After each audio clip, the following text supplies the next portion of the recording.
mga military training naman po ay kailangan na maihanda ang publiko sa mga posibleng kalamidad gaya ng sa ROTC, di ba? Hindi lang po military training, ituturo din po dyan yan yung sa panukalang pagbuhay muli ng ROTC.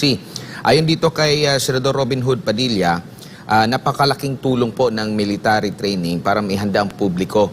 Dahil ang alam niyo naman, ang Pilipinas ay laging binibisita po ng kalamidad. Kasama ang disaster response sa Basic Citizen Military Course. Sa pamamagitan nito ay magkakaroon anya ng kaalaman ng mga tao para sa kanilang kaligtasan at maging sa kapwa. Sa nangyaring 7.5 magnitude na lindol sa Taipei, Taiwan, isang Pilipinas sa mga nakaramdam ng epekto nito. At hindi po exempted ang Pilipinas sa mga lindol.